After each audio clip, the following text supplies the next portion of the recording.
Hello, I'm Sabrina Carpenter. I'm Dasha. Hey, I'm Billie Eilish. What's up, guys? I'm Camila Cabello. Hey, this is Tate McRae. I love this station. I love this station.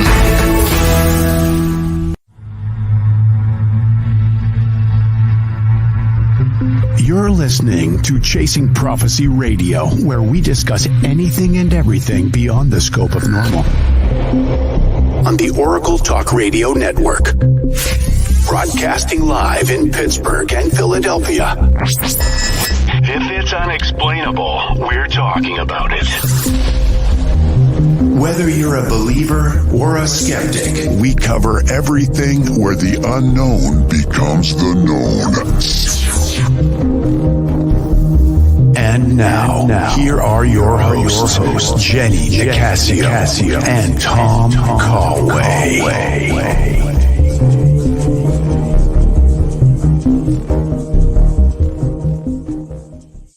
Chasing Prophecy on the Oracle Talk Radio Network, broadcasting from Pittsburgh and Philadelphia, PA, where we discuss anything and everything beyond the scope of normal. I'm Jenny Nicasio, along with my co-host, Tom Callway. And tonight, Tom, like we said, we are diving into one of the most intriguing conspiracy theories out there. The alleged Osage underground base in New Mexico. And we'll explore different claims and secret government labs and genetic experiments and human alien collaborations beneath how do you say that? Archaeological Mexico Mesa, whatever. I'm not sure how you say that. How do you say that? You know what I'm talking about? No. Archuleta Mesa. Oh, Archuleta. Is that how you say it? Yeah. And we're going to talk to the fabulous, what are we talking Joanne about? Fawcett.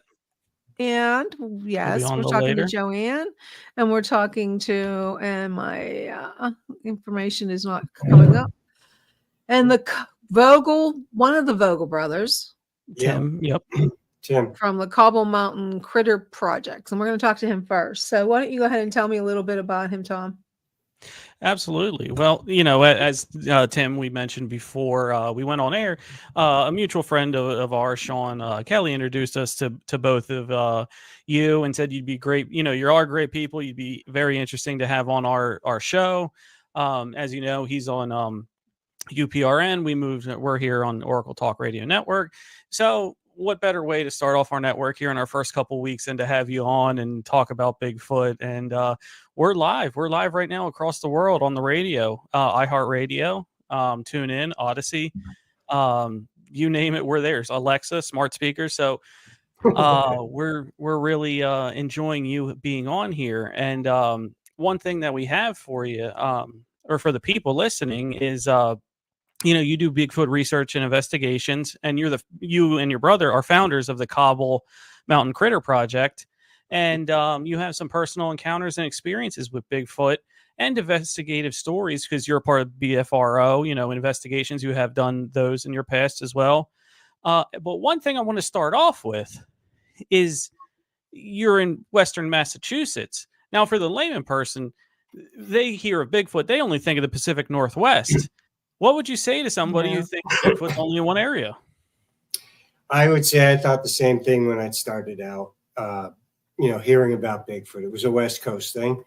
And I was completely surprised when it showed up here. It was just simple as that. It wasn't a phenomenon out here. No one was talking about it. It wasn't a thing.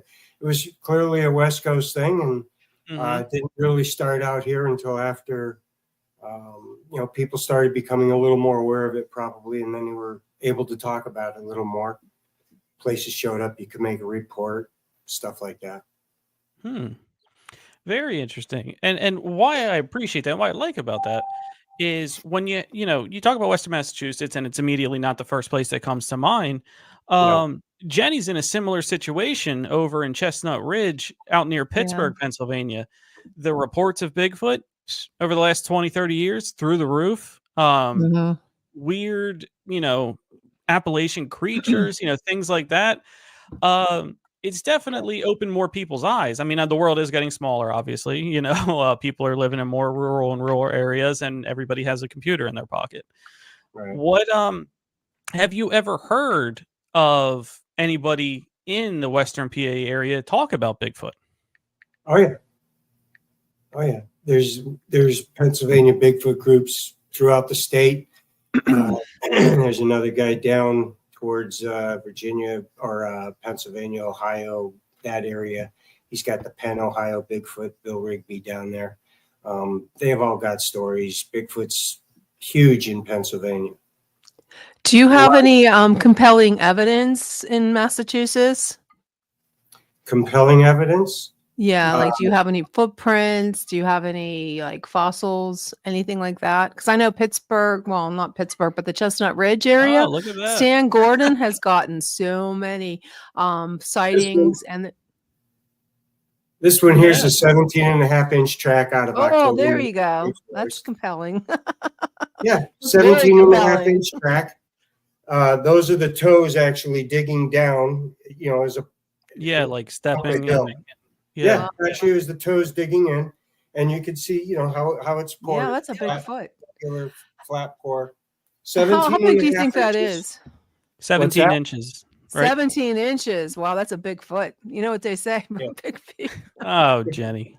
Here we go. Already off the rails. 806. Sorry. There we go.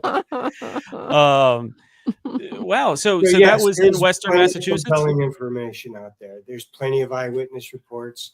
You know, there's tons of information. There's tons of what we would call empirical evidence that would prove this thing, but there's lots of people who talk about the body and DNA and this and that. And Yeah. inevitably, that's probably where it has to go. But I mean, realistically, there's tens of thousands of people that have seen this thing, and more that have had other types of situations where would not, you know, other experiences, wood knocks, taps, whistles, things like that. Whoops, things.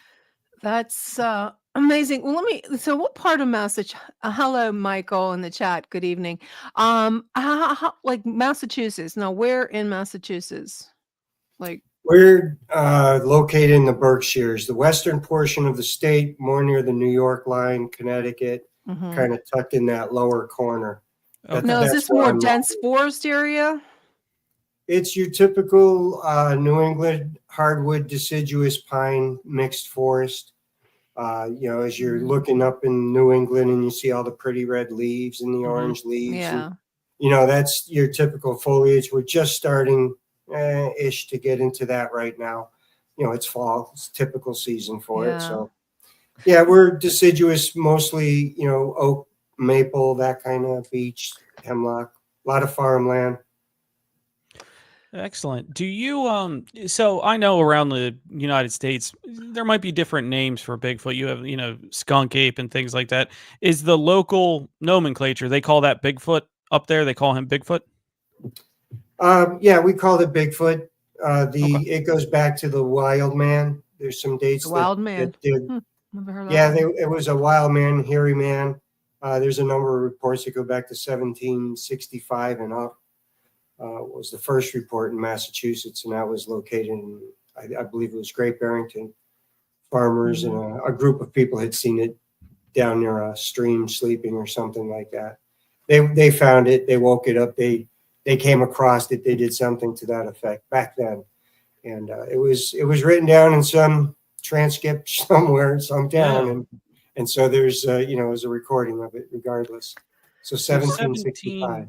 Before Let me this tell was you- even a country. Before Yeah, the Declaration of 1765. Independence.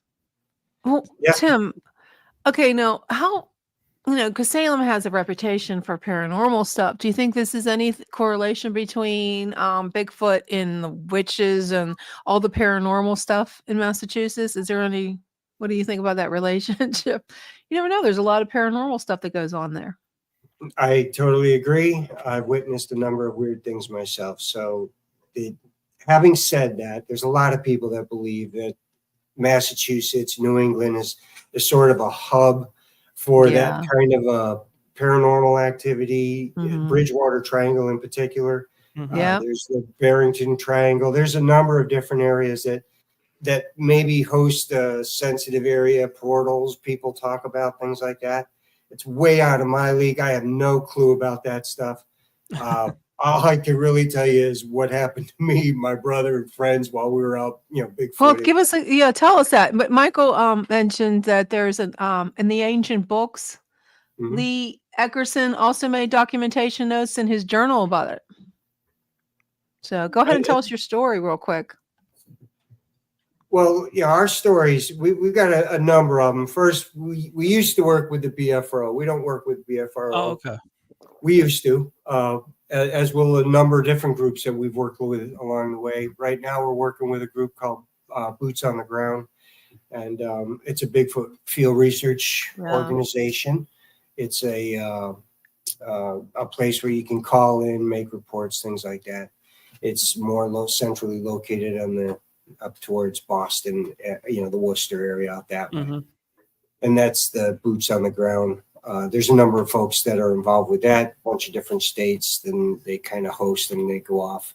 There's a report, those people go off and they'll check it out. That's the premise of the Boots on the Ground. So our report, it kind of goes back to 1976 when 1976 when something with big feet went to our backyard. That's kind of what caught our interest. And it was we had gone down to see a movie called Bigfoot: The Legend of Sasquatch, or Sasquatch. Of course. Yeah, it was that time. It was that time frame. It was November, December, and so we saw this movie, came back thinking, oh my God, to answer your question, is this an East Coast or a West thing? Well, it was a West Coast thing until we went and saw that movie, and the advertisements for it. We grew up in the woods, and hear you talking about this new creature in our woods. Yeah, we go sleeping out, camping, and all this stuff, and you're telling me there's this thing out there. Come on! So it caught our interest, and off we go. We go to the movies, we come back, and it was a few months later, and all of a sudden this thing is walking through our backyard, or had walked through our backyard and left tracks. Wow! Wow! There was a big to-do. The news media, the police, everybody showed up. Oh, really? It went that far? Oh, yeah. It was, Okay. Yes, it was quite it's on the news. Cool. Oh yeah. You can look in the newspapers there in Agawam, West Springfield, 19. We should have looked up the video and we would have played it. Yeah. So it turns out some kid had made a pair of plywood shoes. He had turned himself in a little while ago. He had went and seen the same movie that we had. Because how ironic, this thing's showing up in our backyard and you've never heard of it before. That's funny. So, yeah, we had no idea, though. We were 13, 14 years old. Who cares? Bigfoot was in our backyard. There were news crews, investigators. It was all, it was like, wow. It was like, what? Yeah. One of those things. So it was a very cool moment for a kid, a teenager. That kind of went by the wayside. We found out that this older teenager did it to pull a prank on the local neighborhood. Oh my God. And it got a little out of control. And by the time he could stop it, the news people and everybody was there. Then the kid didn't know how to stop it. So he just let it roll. And there it was, until so we went out for a while. Yeah. And then, so, many, many, many years after that, 2013, Eric and I have a business called Tacoma Mountain Outdoors. And it's an adventure education business, not far from what we're doing now with the Cobble Mountain Critter. And this is youth outdoor education. And it was the same thing back then. We were teaching people canoeing, kayaking, rock climbing, wilderness first aid, all the outdoor skills you need as a professional. And that's what the business was based on. And then we do a lot of educational other stuff like that. So we go off on these canoe trips, and we're in the Adirondacks of New York. It's 2013. We're going on vacation. We have spent our summer paddling in the Adirondacks. We're going in the fall. It's September, late September, this time of year, 2013, and we go into this little place called Pink Pond, and we're going to be camping on Long Pond. Long Pond. And so we paddle and portage, and we take a couple of days, a long way to get there. And paddle and portage means you're paddling, and then you hike, you get out of your boat, and you carry your boat to the next lake, and the next lake, and the next lake. And so your parking lot is quite far away. There is no going home real quick. So we get out to Long Pond, set up camp, and we went out there midweek September because people would be back at school, back at work, colleges were back in, so the woods would be pretty Yeah. much empty. And that was our thought. And we were pretty right. There was pretty much no one in the parking lots at the trailheads all the way through, the St. Regis Wilderness Canoe Mhm. area. There's a lot of empty spots. Let's put it that way. Eric and I are out there. We got this one spot. We set up, now we're going to go fishing. And Eric and I are paddling. Actually, I'm paddling. He's fishing.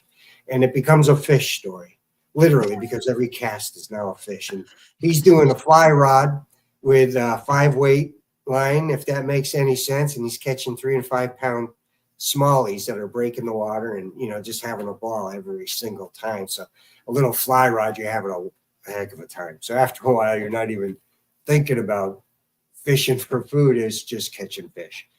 And we get to this little spot where it's a little confluence and it's a stream that goes up, and we start paddling up through this stream, and I start fishing. Eric's paddling, and the stream kind of gets a little braided and heads out and comes up to a beaver pond, a beaver dam, actually. It's about 30 feet, 40 feet in diameter, maybe. It's kind of like a half circle, and we'd be at the apex of it, so it'd be going back away from us. And it was about 4 feet high. It was about head level while we're sitting in a canoe fishing. So the top of the beaver dam, we're just about looking over it, and we're fishing above it now. And the stream from the beaver dam went back and tapered. It was probably only a couple of feet wide, maybe a few feet deep, and it went back into the woods. This is the St. Regis Wilderness Canoe area, and there's nothing out there. It's a wilderness stream in the middle of nowhere doing nothing but being a wilderness. There's nothing out there. And so here come these two guys, and all of a sudden I start fishing up on top of this beaver pond, and all hell breaks loose. I catch a fish. I start bringing in the fish, and then all of a sudden, these two trees start shaking like they're in a snow globe. The entire forest around us, the entire lake, everything is calm. These two trees, maybe 50 yards or so in front of us, are shaking like they're in a snow. Wow. Only two trees. A year later, we go back and we look at the same spot. Those trees that were shaking were 8 to 10 inches around. And it was about 7, almost 8 feet between centers of trees. So it was pretty far wide, pretty wide. And they were pretty, stout in diameter. So a large group of people wouldn't shake those trees. I'm telling you, these trees looked like they were in a snow globe, shaking like crazy. And that's no lie. That was kind of just freaking us out. We didn't know what that, how do you wrap your head around that? Everything around you is, other than catching fish, is quiet. And all of a sudden, these two trees start going off. And then moments later, this yelling, roaring, screaming starts in, and it is roaring. It's hard to explain the sounds that we were hearing. All I could tell you was roaring. It could have been multiple roars going in. The roaring and the tree shaking, it didn't stop for maybe 10, 15 minutes. We didn't have a watch. We didn't have a phone. We were fishing for dinner. We weren't really thinking about anything, So, we're just, all of a sudden this thing starts going off in the woods, and we're in the middle of nowhere, and these trees are shaking, and now this roaring's going on. And was the trees moving because something was shaking them, or were they just moving? I believe something was shaking them. So it was actually the Bigfoot or whatever it was shaking. I never saw it. Eric never saw the Bigfoot, but that's the only thing I can, as I go on, you'll see that there's, so with this thing, the trees are shaking. This roaring is coming from the same spot. And in the canoe, the roaring, like I said, this went on for maybe 10 minutes, 15 minutes. And before we decided to back out into the water, get away from this, it had progressively gotten louder and more aggressive to the point where Eric and I were thinking, we better get the heck out of here. So we started to back out through that braided water and got into the lake. Now we're almost 70 yards away, maybe 100 yards away. And it wasn't until that point, 10 minutes later, that thing actually stopped. It was quiet again. Nothing happening. Zero. Just like when we started fishing, just quiet. And that was it. Wow.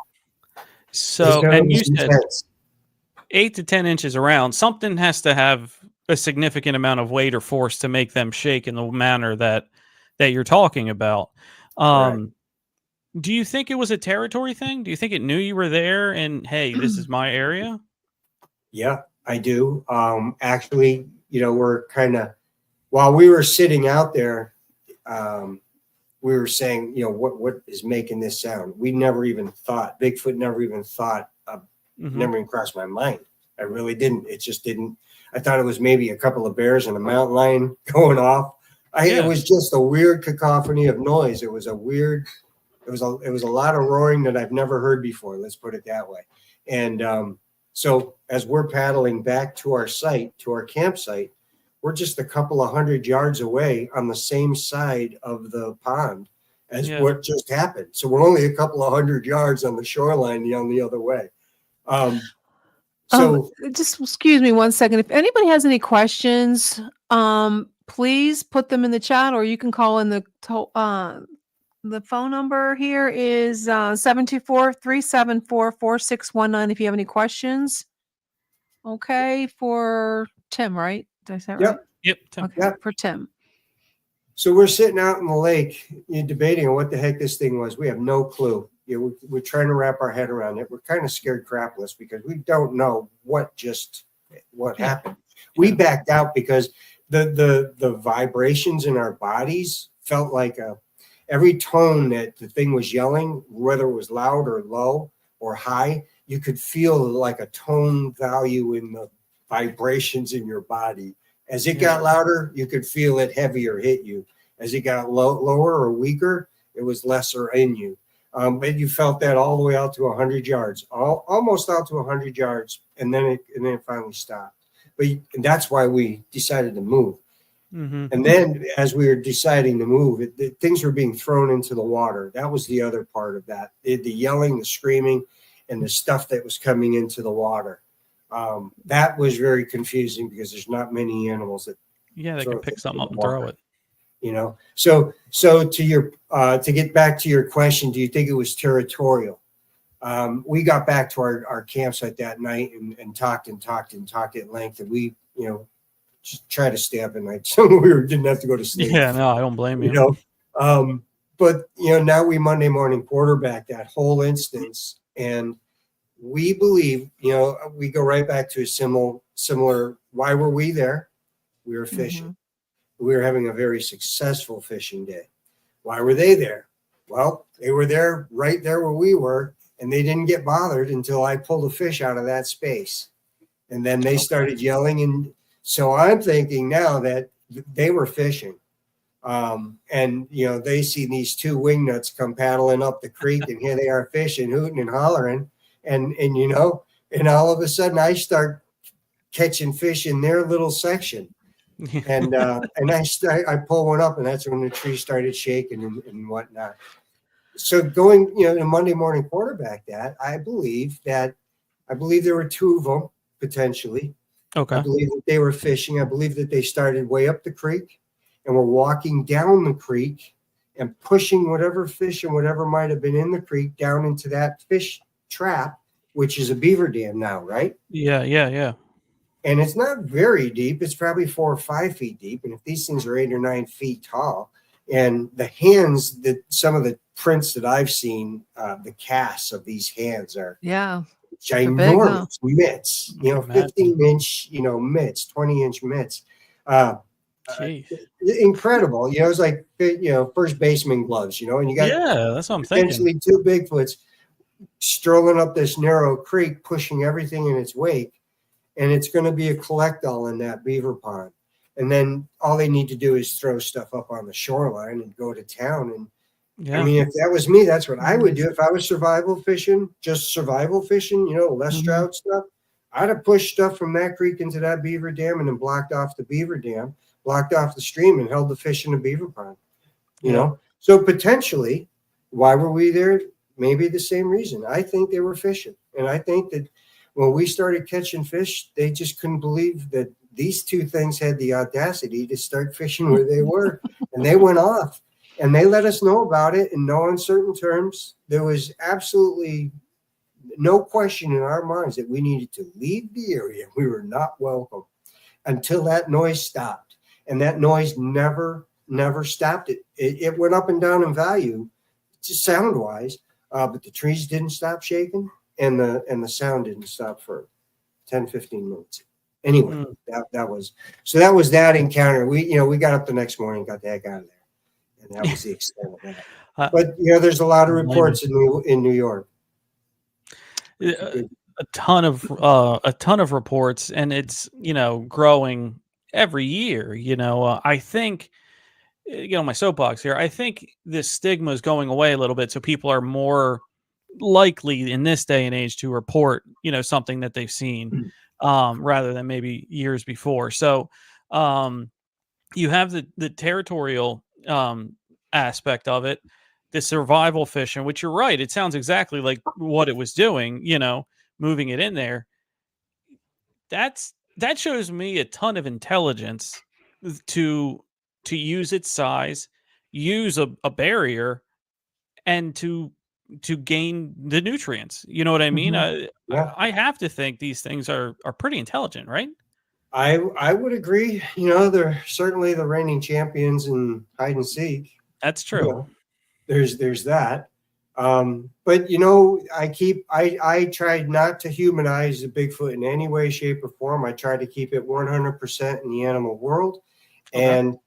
And so having said that, what I mean by that is, gorillas and chimpanzees and monkeys will use sticks and use sticks to go into a termite mound and pull out termites and use it as a tool. So there's other creatures, other animals out there that will create and develop tools to feed itself or to attain food or something to that effect.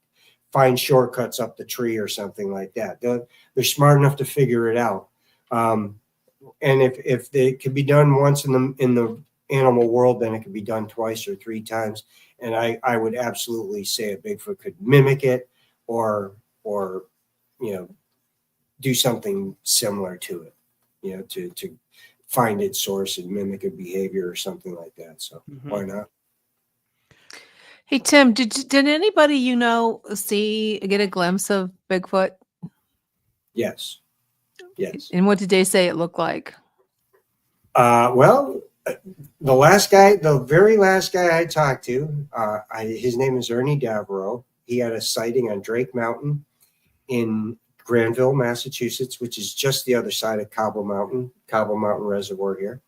Okay. And he calls them a people. What does he call them? He was with it, a people. He calls them a people. People. A people. Like people. A tribe of people. A people. Okay, like a tribe. Okay. Yeah. They're just a little different than us.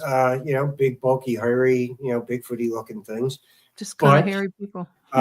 His encounter was incredible. It was very close. He saw it for a sustained period of time. It did sign language, mimicking a beat. Ernie had it in its shotgun in his sights. He had a 12 gauge. Oh, wow. He was going to turn around and basically did one of these deals.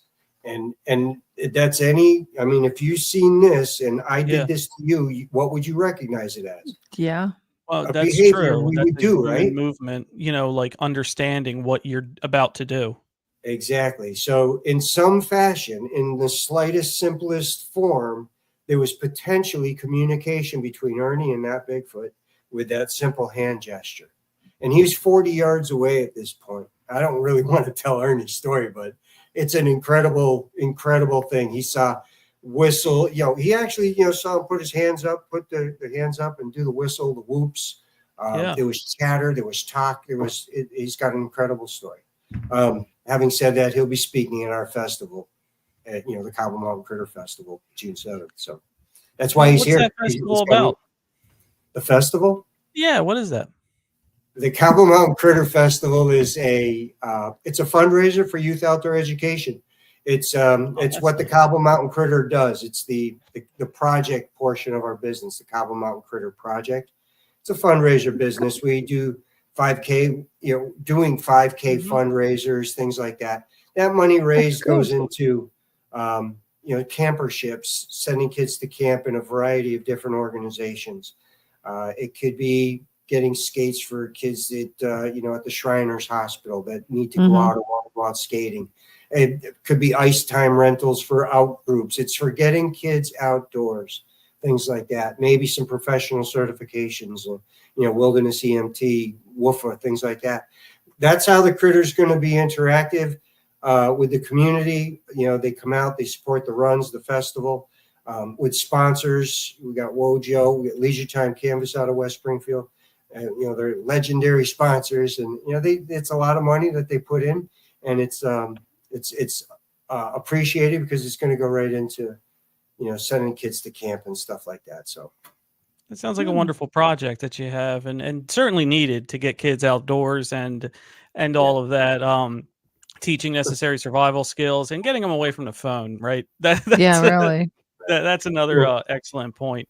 And once you get to the festival, there's all kinds of speakers. We've got tons and tons of speakers. We're going to have Gene Tewksbury there talking mountain lions and the ghost cats from the Northeast. And we've got Mike Trainer. He's coming up from Rhode Island. He's going to be talking about the Bridgewater Triangle and Bigfoot in the Rhode Island, in that little state. We got Richie Banter, Richie Baralt and Steve Wojo. Those guys are going to be podcasting live right there. That's awesome. Dave McCullough, Andy, Alex Penikoff. There's Mike Young out of New York or Connecticut. There's a bunch of Bigfooters, paranormal. Matt Moniz, he's coming out. He'll be doing UFO stuff. So there's a pretty eclectic group for a pretty. Yeah, it sounds like it. Festival. And it's held right here at a camp. It's 1,300 acres where I'm a ranger, and it's right here on the property. So there's plenty of room for vendors and stuff like that. Well, Tim, where can people learn more about your organization and your Bigfoot investigation page or website? Sure. Generally, it's Eric and I. We're the Vogel brothers. We have a Vogel brothers page. Eric's off tonight. But if you go to Facebook, there's a Vogel brothers page. And thank you, Sean Kelly, for making this connection. Yeah, definitely. And we'll have to get back with Eric. Then there's the Cobble Mountain Critter Project page, which is our business page. It tells you what we're doing as a business, fundraiser, stuff like that. And then there's the Cobble Mountain Critter Festival page. And that's where you're going to find information about coming out to the festival, the speakers, sponsors, spotlights, highlights, things like that. So Cobble Mountain Critter Festival, that'll be June 7th, 2025. Well, thank you so again, much Tim. for coming on tonight. We really appreciate it. And we learned a little bit about the Bigfoots from Massachusetts. But thank you so much. You got it. Thank you, Tim. Thank you. Have a good night. And you too. Okay, that was great. It was a great segment. And before we move on, I just want to let everybody know that we are broadcasting on many different platforms, including iHeartRadio and OracleTalkRadioNetwork.com. And don't go anywhere. We have our next guest of the night, and she's somebody that I had on Beyond the Radar, and it was a gangbuster episode. It was my first episode ever for Beyond the Radar, so she'll always have a special place in my heart. And I couldn't have started with a better one on UFO topics, and just everything Joanne said blew my mind about everything. And I'm just so excited that we got her on here. I've got some things to ask her. Yeah, she's a knowledgeable person on the topic of UFOs and government cover-ups. She's going to shed some light on some of these mysteries surrounding Without further ado, some of the stuff. Yeah. Hi, Joanne. How are you? Hi. I'm well. How are you? I'm doing very well. Thank you. I love that blanket back there. Very nice. And thank you so much for coming on and being a friend of our shows, but mine, and then this one I did with Jenny. You have quite the knowledge and experience. I often myself have listened to our episode, when I had some downtime just to listen, and because you really came across as a subject matter expert in the world of UFOs, government, between you and your husband, and some of the things he was working on. So this has been a long time coming for me, wanting to get you on here. And now here we are on Chasing Prophecy on Live 365 around the world. Listen on TuneIn, Odyssey, iHeartRadio, or your smart speaker. So everyone can hold this and or listen to this part and segment of our show. Of course, we're streaming everywhere to all of our platforms.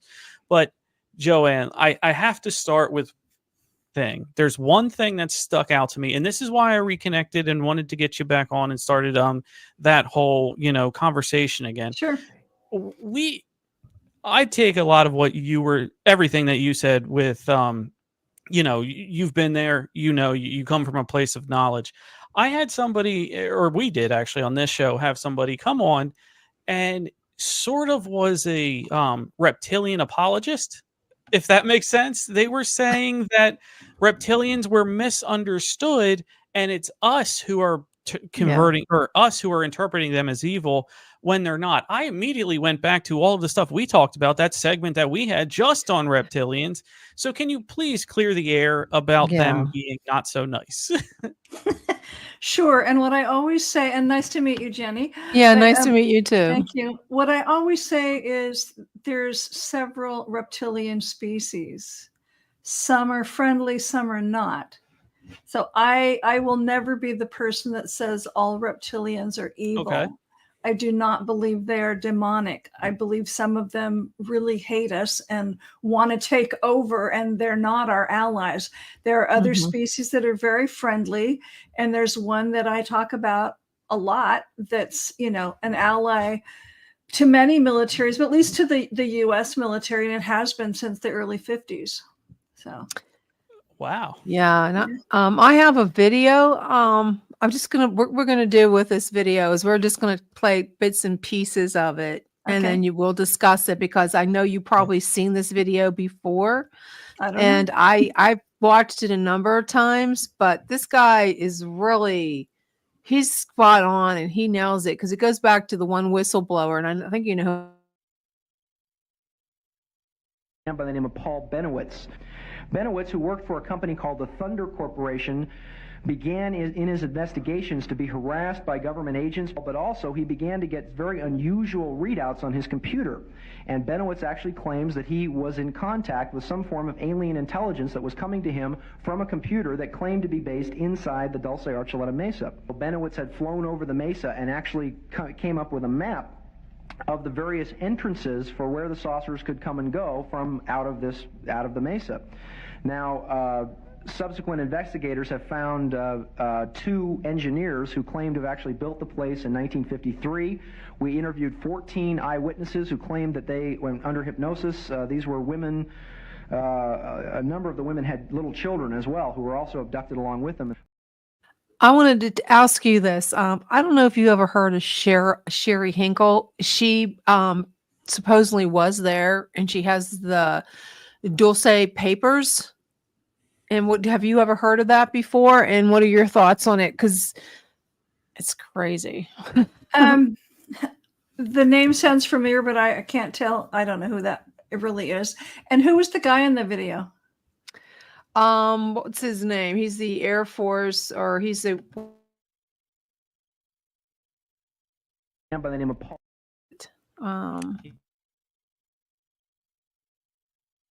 By the name of Paul.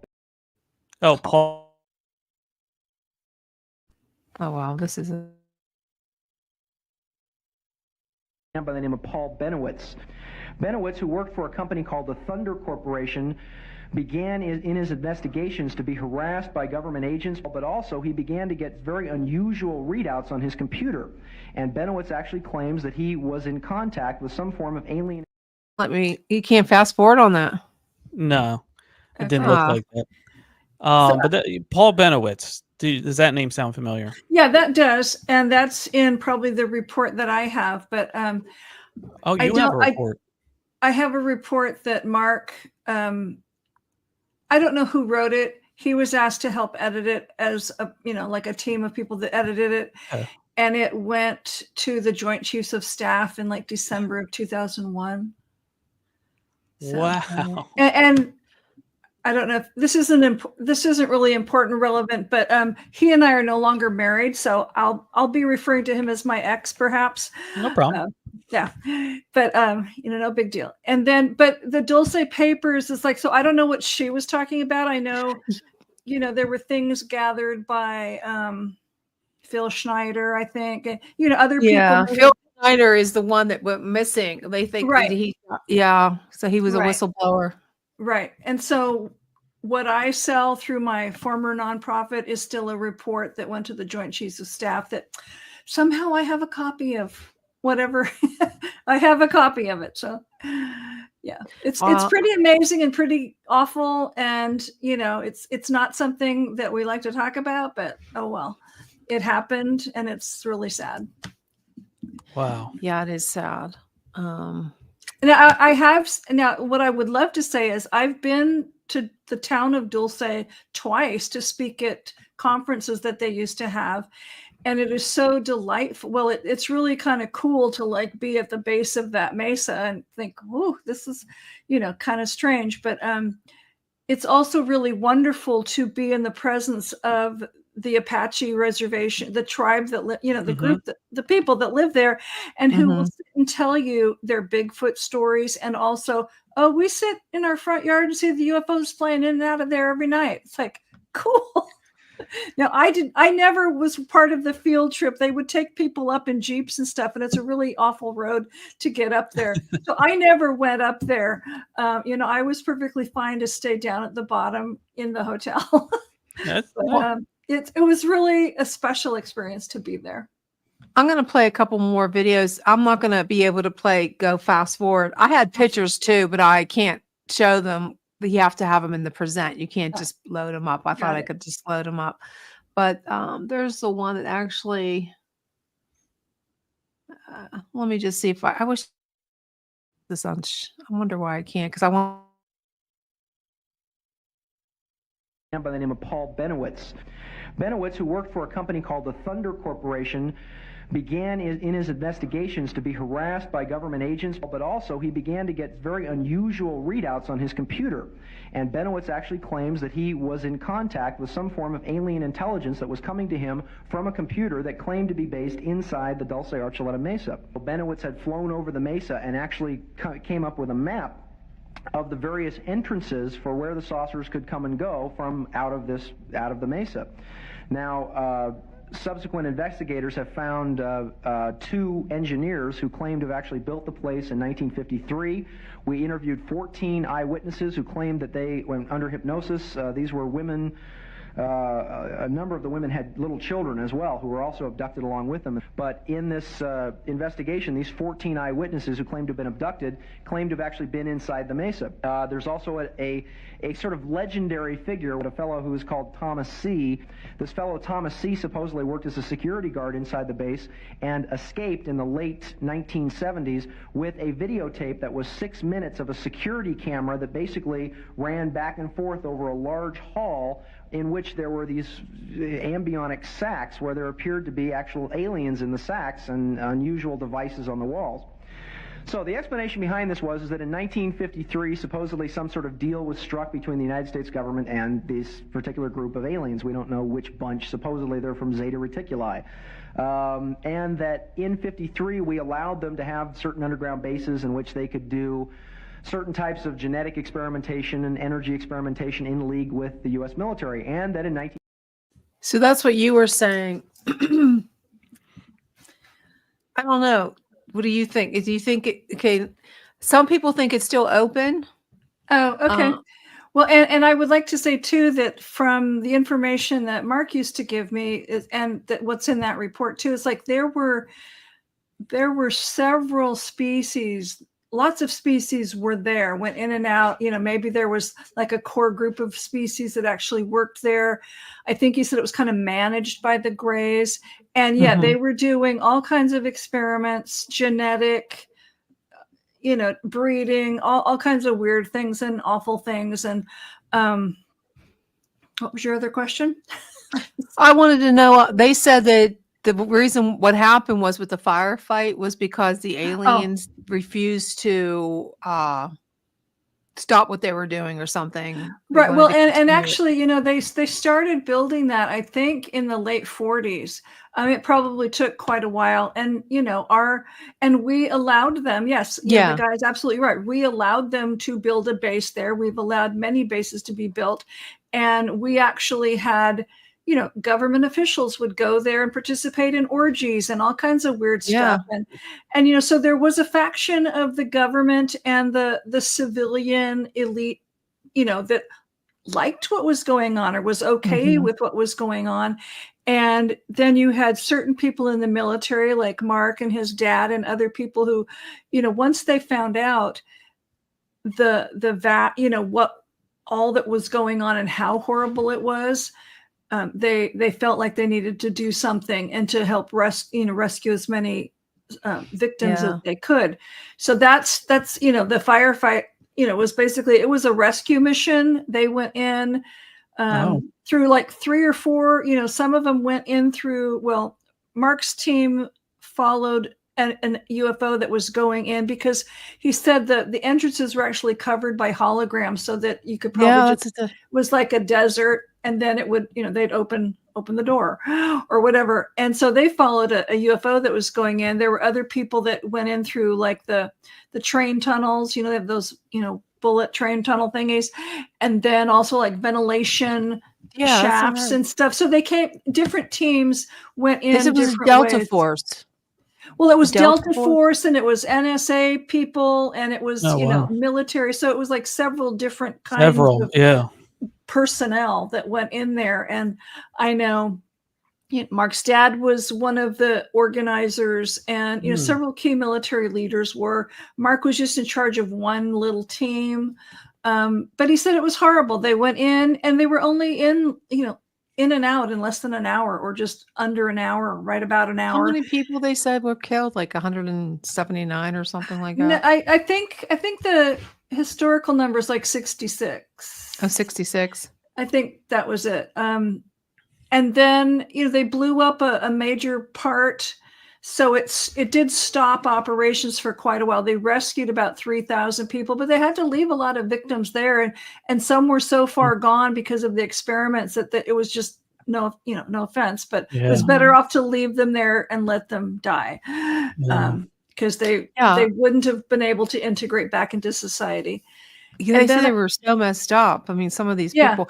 Oh, yeah. And I have some pictures. I'm going to try to pull them up off her site because she claims that she was there.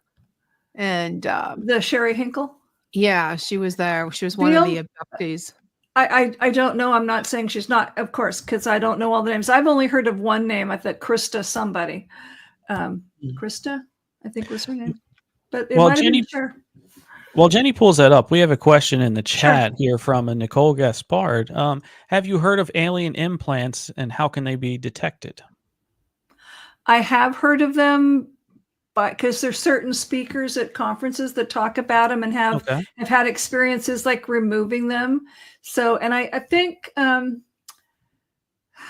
there's a couple of guys at the different conferences, and I haven't been to a lot of conferences lately, but COVID kind of slowed everything down. And so now we're just kind of getting back to it. But there's a couple different guys that have the ability, I think, to detect them. One is Stephen somebody, and I forget his last name. And there's also, I think, Daryl Sanders, Daryl somebody. I think he also had the ability to detect some implants. And then there was a scientist. Oh my gosh, I'm terrible. There was an older guy who has passed, but I think he could do that too. And he removed them. So if I could remember the name, you'd all know who it is. So. It isn't Stephen Greer, is it? No. No. He's way older than Stephen Greer. Oh, gotcha. This is one of the drawings that she did, that were these they created these hybrids. Yeah, I know there was a lot of experimentation with hybrid creatures. And you have to remember, it's like one of the things I've said over the years is many aliens have lost their own ability to reproduce naturally, either by, probably environmental factors on their home world. So a lot of them have taken to, using maybe either creating hybrids or also, but especially like using human females just as a substitute womb. Yeah. Okay. So, which That's that crazy. doesn't sound Is like that any our fun. value to them? Pardon me? Is that our value? Yeah. To somebody? Food and reproduction, pretty much. Yeah. Here you go. So that's Oh, very wow. tiny, right? Or is that supposed to Wow. be a big hand?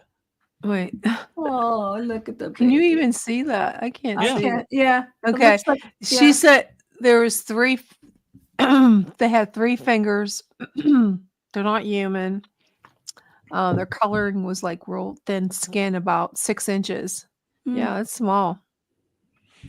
Very small. Wow. That's a baby. It's a long way to Was grow. that supposed to be too. like a full term baby? I don't know. Oh, wow. It just says that it's a 3 fingers, 2 not human, coloring That's her thin recreation skin, of what about she 6 saw inches. in Yeah. there. Somebody holding one, and it Yeah. was that small type of thing. Wow.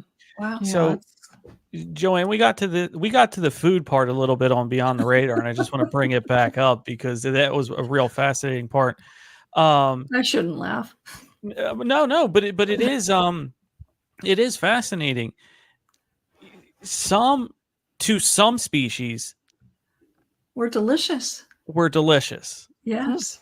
Does the government know about this, or do they provide us for them? Both, in my opinion. Oh, she's lovely. The government, different governments have different treaties. And, I'm kind of out of the loop now that Mark and I are divorced. So I don't really know totally what's going on these days. But, it used to be, especially like in the 70s and 80s and 60s, even it's like different governments would make treaties. It's like, and set quotas like, we'll let you kidnap this many people for this much technology. And maybe it wasn't always to be eaten, but they're taking you out either to be sex slaves or food or a substitute womb, and then, but yeah, I mean it's pretty well known. It's like I have a quote, and I tried to find it. I can never find it in time, but I have this lovely quote about. It's mostly about communication, because obviously most alien species don't speak English and they don't care to, and they think we're just little rodents. But it's about, imagine if you're around different non-human species and they can't talk to you and they're just having you line up because you're going to be lunch. But you don't know that yet. Maybe you think they're going to serve you lunch. Well, no, you're going to be their lunch. And how about other species who come here and they're horrified that we're eating like salad and lettuce because maybe they're a vegetable type. I don't know. But it's like they're just horrified at some of the things that we do. And some of them, there's hundreds of species.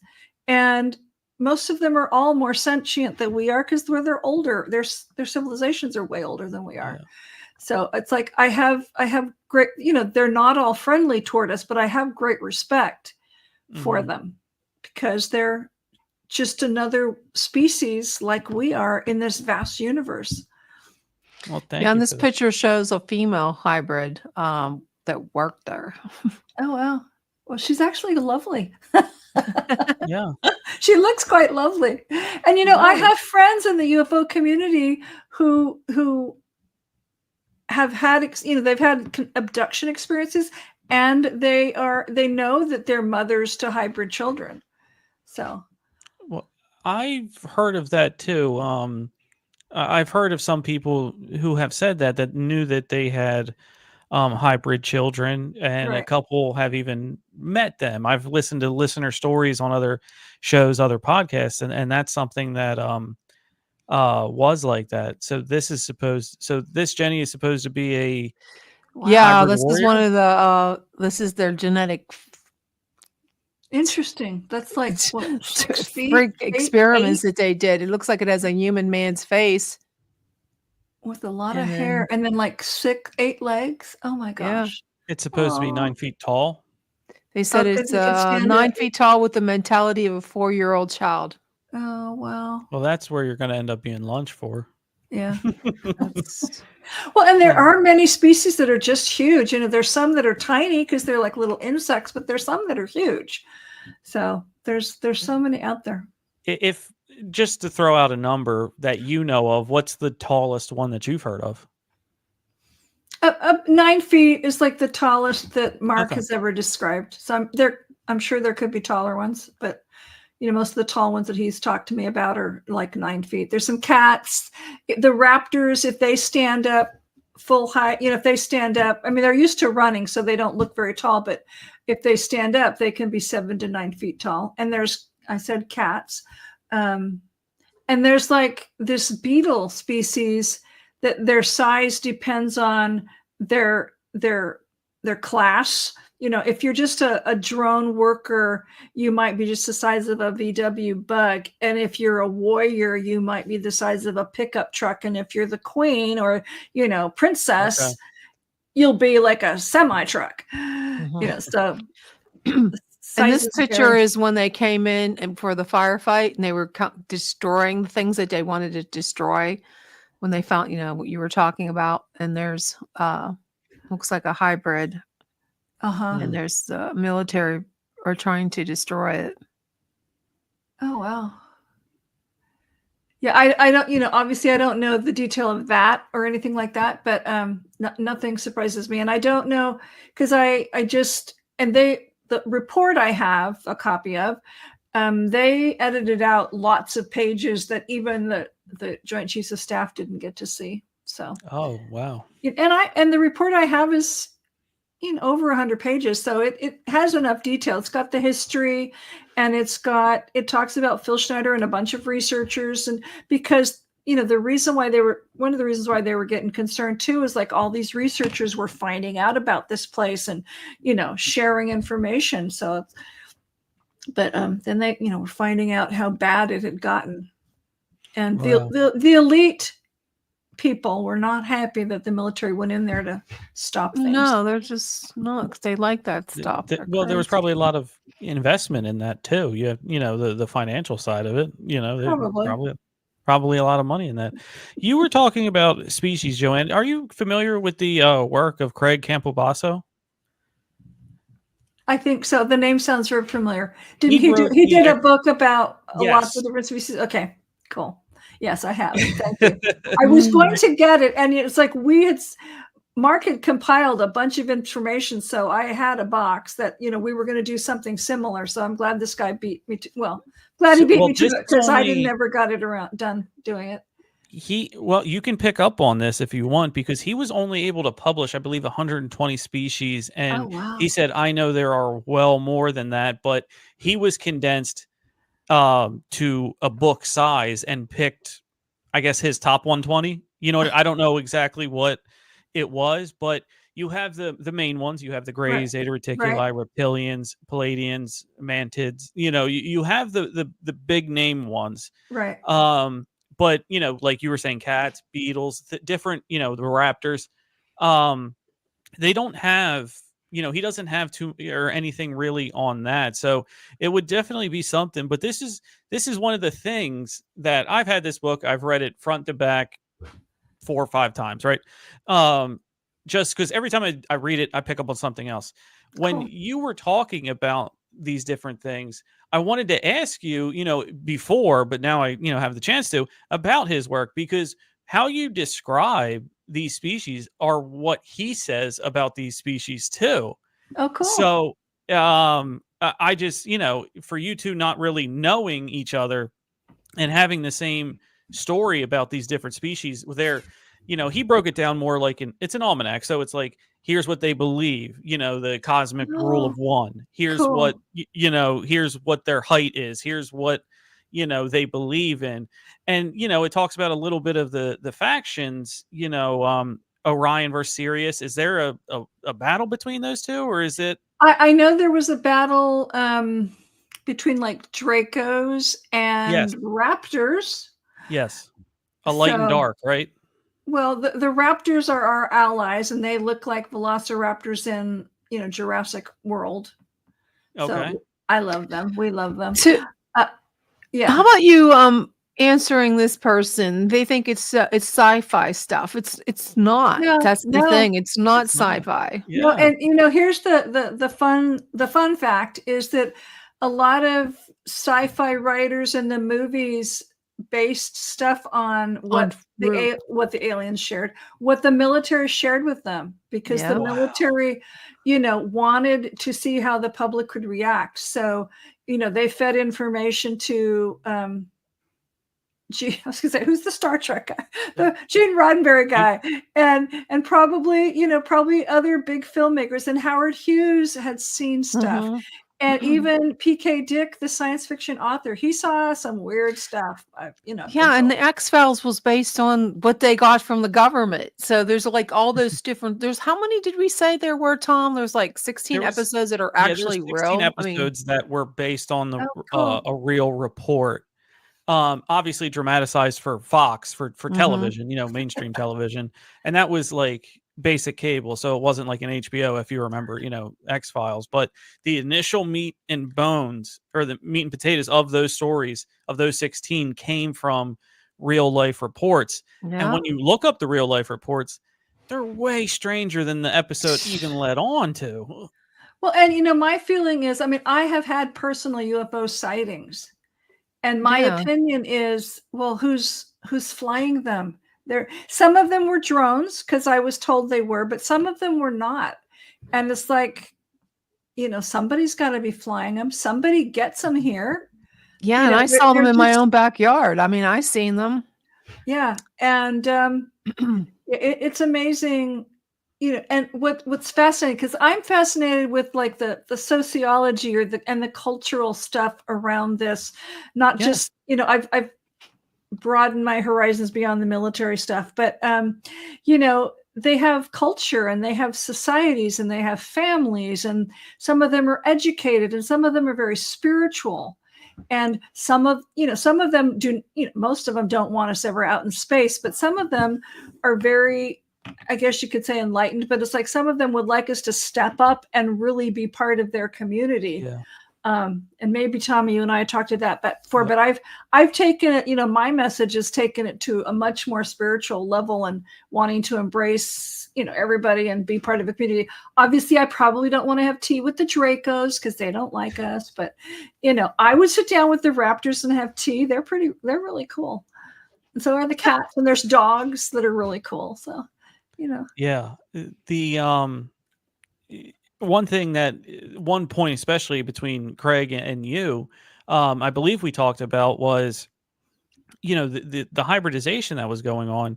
The Greys, apparently they messed their lineage up so far that they can't reproduce, right? I don't know much about the Greys. I know there's several species of them. Some work with our governments, and some work with, other alien species, kind of as a go-between, and do the deal making, and do, organize the kidnapping and stuff like that. They're a very sterile being. So that's why they can be that go-between. That's why they can be the translator between different species. So we could touch them, we could interact with them, and not right. And they probably wouldn't get sick from our germs. Aliens are very worried about our germs, and we should probably be worried about their germs. But they're very worried about our germs, because and like when COVID hit, a lot of the ones that were here on the planet left because they didn't want to get sick. Really? Oh yeah. That's fascinating. Yeah. That is absolutely fascinating. There's nothing worse than a raptor with a really runny nose. So. No, anything that looks like a raptor, I don't want it to be upset near me. No, I don't want to. But they're so cute. They're so cute. Sure they are. I love the Jurassic World movies. And it's like, and I just think I call them people, because to me they're just other sentient beings, and I would love. It's like they're great. They're very family oriented. They're very good disciplinarians, but they believe in education. The Raptors believe in art and lovely things, and they'll put on like 8-hour operas and stuff about their heroes and history and things like that. But their babies are so cute. I mean, they can chomp on you the minute they're born, but they're very cute. Let me hit you with a rapid fire here, okay? Uh-oh. I'm Okay. gonna rapid fire you with a question, and you tell me the first species that come to mind when I say it. Okay? Okay. Nicest to humans. Well, I'd say the dogs and the cats and the raptors. Okay. Meanest For to sure. humans. Meanest? Oh, the reptoids and the dracos hate us. From the ones you know that from the furthest away, like the furthest from Earth ones. Oh, I don't know. I don't Okay, know. closest I to don't know Earth ones. distance. Well, there's ones that have a base here. There's several species have bases on the Earth. So I'd say the closest ones would be in Australia and South Africa. Wow. Okay. There are bases there, and there's base in British Columbia. There you go. Okay. And now, last one. Weirdest fact about any of them. Weirdest fact. Oh well, one of the things that Mark learned as a child was usually the ones that are the scariest looking are the friendliest. Oh wow. And he didn't elaborate on which species he meant, but he was at one of the interstellar conferences when he was a kid, so he got to see all kinds of species coming into the opening ceremonies and stuff. So he had quite an education. Well, thank you for that little exercise. Yeah, you're welcome. That was fun for me. We don't have time for the latest sightings. Want to do it real quick? Yeah, let me see. They're short. Yeah, These are it's what 40 was on seconds. TikTok. Okay. Faithfulness. There's another power up. My neighbor James is witnessing this. I just glanced up. There it is, powering up again. I just noticed a star that immediately went lights out, and it's stationed just over the townhouse. There's the power up again. Thank you. That's the regular visiting triangle. September 17th, 2024. I'm back here with my neighbors. There's the power up again. Faithfulness. There's another power up. My neighbor James is witnessing this. I just glanced up. There it is, powering up again. I just noticed a star that immediately went lights out, and it's stationed just over the townhouse. There's the power up again. Thank you. That's the regular faithfulness. There's another power. Changing. Yeah, I've seen that kind of thing at least twice.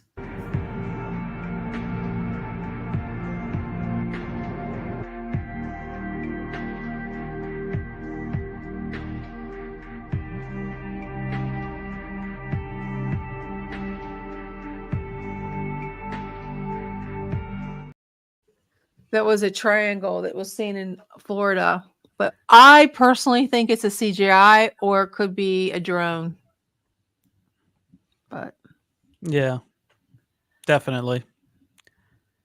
So with the pulsating ones, do different species have different types of ships? I believe so, because some have triangular ones, some have the typical round one, and Mark had done some drawings about ones he'd seen. The raptors have different kinds, and there was another species, and I don't remember which one it was, but there's one that looked like a big green bug. So yeah, I would be of the opinion that different species have different craft. Yeah. And then you have to remember there's some under the water, and they have craft too. So Yeah, those ones are very interesting to me, how they displace the water and travel through there. Always have been fascinated about that one. All right. So, Joanne, what are you up to lately? What do you got? What are you working on? Well, besides my bookkeeping business. Yes. And I can't remember, I'm sorry, I can't remember when we last talked, but I've now published my second book. I'm working on my third book. I'm going to be speaking at a UFO mini conference in Petaluma, California, the second weekend of October. So that's coming up. So that'll be fun. It's tying, it's tying aliens and magic and fairy realm all together. Because like I said, I believe we're all connected in this wonderful galactic community. So that's what I'm going to be speaking on. It's called UFO Mini Con. I think tickets are on sale. They're only having like 65 people. It's just a small one, but it's a fundraiser for the bigger one that she has near San Francisco, like next year. Okay. So, Well, Yeah. there you go, Nicole. Nicole's in California. Go to Petaluma. Where are you? She is, I forget the name, but I know she's Southern California. Okay. And not on the coast. So, yeah, make it out there, see Joanne and talk, because Nicole definitely has some crazy stories about UFOs and being able to channel and connect with them that way. So, love yeah, to chat more. she's actually also a host on the Oracle Talk Radio Network on Wednesdays at 9:00. There you go, Nicole. Nice. Yeah. So thank you so much for your time, your Oh, you're energy, welcome. being here. Yeah, thank you for Please coming on. be a friend of the show. Whenever you have some time, shoot us a Sure. message, hop on, and we'd love to keep in touch with anything new that comes your way. Great. Thanks for having me. Oh, you're welcome. You have a good one. Welcome. Yes. You're welcome, Nicole. That was fun. Absolutely. Had a great time. Always a good time with Joanne and her knowledge is second to none. I have not come across anyone else who has that level of knowledge and experiences. So always I'd like to hear more about her husband's, what he did, and what he's I think Dorsey is the most frighteningest place, and I have it in my third book. There's I'm more so things glad that you they've did. done. You put it in your book. There's so much more things. They have these vapor guns. Then they have the Hall of Souls. They take the souls out of people, and they're Really? stored. Yeah, it's. I got all of my information from Sherry, and she has the papers that were published. And I don't know if you might be able to still see them if you put them into Google to actually look at them. And I put it in a fictional site. I put it all into the storyline, and it's the most frighteningest place. And she kind of she wasn't angry at me, but she said, I don't think this is the material for young adult. I said, well, you used to hear some of the stuff that they read. So yeah, it's frightening that the government let them do that. It's terrifying that they did that. And I do believe that they did do exactly what she said, what Joanne said. We'll do this for you if you do that for us. And it got out of hand. Yeah, and then they saw what they were doing. And I think a lot of the people who were supposedly abducted were taken there. And that's my theory on people that they think they're going into space. Yeah. They're not. They're going down to these underground bases, and there's so many that are still here, Tom. There's so many they're still using. They're using all these underground tunnels, and they're doing sick things. And I think a lot of this, when she said it's the elite, like the Rothschilds, and I think Epstein's Island, I think, and now we have Sean Diddy, I think they're all connected. And there was a lot of people talking about how I believe they're probably clones, because if you see the celebrities that all look, I see something like that too. Yeah. And the dark eyes, and there's some people that have the black eyes. I mean, there's no light in their eyes. It's just black, and it's terrible, and it's frightening. And I don't know. I think it's all connected back to these experiments they've done on people. It's terrifying. But in a typical computer, when you clone, right? You clone a program, a disk. It's not as functionally secure or as good, is the layman term, as good as the original.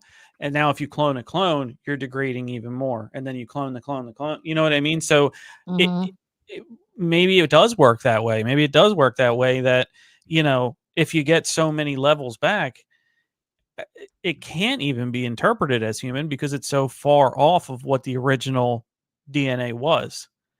Yeah, it's just. Well, I want to tell people, if you're really interested in this. Good to see you, Joe. Hi, Joe. I didn't see you very much lately, Joe. You really make my sad. You have to come on and watch us. What's going on? You can't make Jen. Yeah, what's going on? You're giving me a complex. But if you really want to know about, I'm going to put this Dulce papers. I'm going to put this in the chat, and I would suggest if you're interested in this stuff and you want to learn more, this is a good place to learn about it. And you can actually go. There's a whole bunch of different videos and stuff, and the case files. So I'm going to put this in the chat before we go. So if anybody wants to, Diddy's going to burn in hell. Yeah, they're all going to burn in hell. Sad, but it's true. But if you want to check out, there's a lot of different ones, and if you put the underground Dulce base and the papers, you can find so much. It's scary, but it's been going on forever. So, look, these Joanne said the report's on edhq.org. Do you see the private chat, Jenny?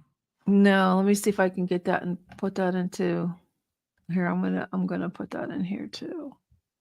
So people can go. It's really interesting, but I don't know if you should do it before you go to bed because I wouldn't want to. There's some stuff. It's just really scary. And you know what?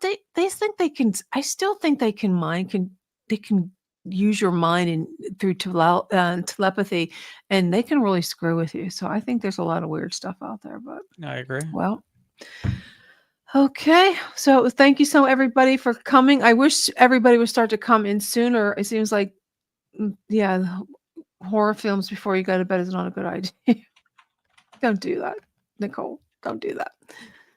And so I want to thank Smart Labels for sponsoring this episode too, and all our episodes. Absolutely, Smart Labels, love you. Great company. Of course, very practical company too, Jenny. Very practical. I know. I'm going to get some here. I have it right here just to show you guys. I am going to start using it because I'm packing up all my pool supplies and I have to know where they are. Yeah, look at that. So you download the Smart Labels app. It's available on Apple and the Android. Label the box. Each label has a unique identifier and color to help you organize your boxes and scan the label in the app and give each box a name, location, destination, description, as well as what's inside the box. So it's easy. You just have this QR code. But I'm going to be I'm definitely going to use it to store put my pool to sleep October 10th, 11th. I'm sad. Come on. See, Jenny, Joe said it's not your fault. It's just work. Yeah, it's just work. Joe, where have you been all my life? Well, Joe and everyone else can also catch us on Spreaker or their favorite podcast app the next day. And Alexa. And Alexa. Yeah, you just have to enable skills and you can say, Alexa, please play Oracle Talk Radio Network. And she'll play. Yeah. Alexa, what the hell did they say? She's here. She's talking to me now. Oh, there she's starting to play it. Okay, well, it was great to have you all here, and we'll see you again next week. You can see me every morning for Good Morning Jesus, Pages of Faith at 10:30, and you can see me on In the Know on Wednesdays at 11 Eastern, and Tom on Beyond the Radar. What's your time now, Tom? Radar? 8 o'clock Wednesdays. 8 o'clock Wednesdays. There you go. And we'll see you later, everybody. Have a great evening. Have a great weekend, and don't be scared.